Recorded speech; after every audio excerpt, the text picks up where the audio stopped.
Hi friends, welcome back to my channel. ఈరోజు కరకరలాడే రవ్వ మురుకులు ఎలా చేసుకోవాలో చూపించబోతున్నాను. ఎప్పుడు శనగపిండి, మినపప్పుతో కాకుండా ఇలా రవ్వతో మురుకులు చేసి చూడండి, చాలా బాగుంటాయి.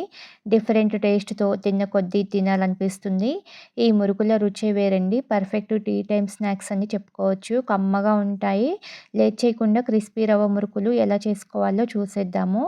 ముందుగా స్టవ్ మీద ప్యాన్ పెట్టుకొని అందులోకి 2 కప్పుల నీళ్ళని తీసుకోవాలి. నీళ్ళు పోసుకున్న తర్వాత ఇందులోకి రుచికి సరిపడా ఉప్పు, 1 స్పూన్ కారం, 1 స్పూన్ వాము, 2 స్పూన్ల నువ్వులు వేసుకోవాలి. 1 టేబుల్ స్పూను ఆయిల్ వేసుకొని మంచి కలర్ కోసం పావు స్పూన్ పసుపు వేసుకోవాలి. పసుపు ఆప్షనల్ అండి, వేసుకోకపోయినా పర్వాలేదు. మీడియం ఫ్లేమ్లో పెట్టుకొని నీళ్ళని బాగా మరగనివ్వాలి. నీళ్ళు ఇలా మరిగేటప్పుడు 1 కప్పు రవ్వను తీసుకొని స్లోగా నీళ్ళలోకి వేసుకుంటూ గరిటెతో కలుపుకుంటూ ఉండాలి. ఇలా కలుపుకోవడం వల్ల రవ్వ ఉండలు కట్టకుండా ఉంటుంది. రవ్వ తొందరగా ముద్ద కట్టేస్తుందండి, కాబట్టి ఫాస్ట్గా కలుపుకోవాలి. రవ్వ వేసుకున్నాక లో ఫ్లేమ్లో పెట్టి అంతా కలిసేలాగా కలుపుకొని మూత పెట్టి ఒక 2 నిమిషాలు ఉడికించుకోవాలి. 2 నిమిషాల తర్వాత మూత తీసి ఒకసారి కలుపుకోవాలి.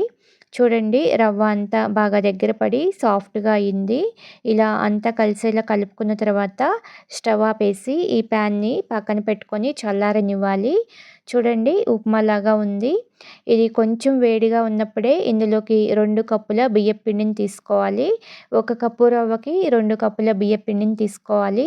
ఈ బియ్యపు పిండి రవ్వతో బాగా కలిసేలాగా కలుపుకోవాలి. ఇలా ప్యాన్లో కలుపుకోవడం కష్టంగా అనిపిస్తే వెడల్పుగా ఉన్న బౌల్లోకి తీసుకొని కలుపుకోవచ్చు.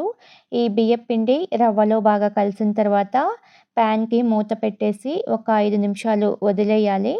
రవ్వలోని వేడికి బియ్యపు పిండి కొంచెం మగ్గుతుంది. ఇది కొంచెం గోరువెచ్చగా అయిన తర్వాత చేతితో కలుపుకోవాలి. ఇప్పుడు ఇందులోకి కొద్దిగా నీళ్ళని వేసుకుంటూ పిండిని కలపాలి. నీళ్ళు ఎక్కువగా వేసుకోకూడదండి. నీళ్ళు ఎక్కువగా వేసుకుంటే పిండి పలుచగా అయ్యి మురుకులు ఆయిల్ పీల్చుకుంటాయి. కొంచెం నీళ్ళని వేసుకుంటూ మరీ గట్టిగా కాకుండా మరీ పలుచగా కాకుండా కొంచెం సాఫ్ట్గా ఉండేలాగా కలుపుకోవాలి. పిండి కలిపేటప్పుడు పలుచగా అయితే 2 స్పూన్ల బియ్యపు పిండిని వేసుకొని కలుపుకోవాలి. చూడండి, పిండి ఇలా సాఫ్ట్గా కలుపుకోవాలి. ఈ పిండికి మూత పెట్టేసి స్టవ్ మీద డీప్ ఫ్రైకి సరిపడా ఆయిల్ని పెట్టుకోవాలి. ఆయిల్ వేడయ్యే లోపల ఇలా జంతికల గొట్టాన్ని తీసుకొని 1 స్పూన్ నూనె వేసుకొని గొట్టానికి ఆయిల్ని అప్లై చేసుకోవాలి. నూనె రాసుకోవడం వల్ల పిండి గొట్టానికి అంటుకోకుండా వస్తుంది. ఇప్పుడు ఈ పిండిలో నుంచి కొద్దిగా పిండిని తీసుకొని సిలిండర్ షేప్లో వచ్చేలాగా చేసుకొని జంతికల గొట్టంలోకి పెట్టుకోవాలి. ఈ జంతికల గొట్టానికి పైన మూతను పెట్టేసి పిండి ఆరిపోకుండా మూతను పెట్టుకోవాలి. ఇలా ఒక పేపర్లో కానీ ప్లేట్లో కానీ మురుకులను ఒత్తుకోవాలి. ఇలా ఈ షేప్ మురుకులు వద్దు అనుకుంటే జంతికలలాగా ఒత్తుకోవచ్చు. వీటిని చాలా ఈజీగా చేసుకోవచ్చు. ఇలా పేపర్ మీద కాకుండా డైరెక్ట్గా ఆయిల్లో అయినా ఒత్తుకోవచ్చు. ఈ మురుకులను ఎవరైనా సరే ఈజీగా చేసుకోవచ్చు. ఇదే విధంగా పిండి అంతా మురుకులను ఒత్తుకోవాలి. ఇప్పుడు ఈ మురుకులను ఒక్కొక్కటి తీసుకొని వేడైన ఆయిల్లో స్లోగా వేసుకోవాలి. మురుకులను ఆయిల్కి సరిపడా వేసుకొని వేసిన వెంటనే కదపకూడదు. ఒకవైపు ఫ్రై అయిన తర్వాత స్లోగా రెండో వైపుకు తిప్పుకోవాలి. వీటిని లో టు మీడియం ఫ్లేమ్లోనే ఫ్రై చేసుకోవాలి. హై ఫ్లేమ్లో ఫ్రై చేసుకుంటే పైన కలర్ వస్తాయి, లోపల మెత్తగా ఉంటాయి. మీడియం ఫ్లేమ్లో మంచి గోల్డెన్ బ్రౌన్ కలర్ వచ్చేంత వరకు ఫ్రై చేసుకొని ఆయిల్ నుంచి తీసేసుకోవాలి. ఇలానే నెక్స్ట్ బ్యాచ్ని కూడా రెడీగా పెట్టుకొని ఆయిల్కి సరిపడా వేసుకోవాలి. నూనె వేడిగా ఉండాలి, లేకపోతే ఆయిల్ పీల్చుకుంటాయి.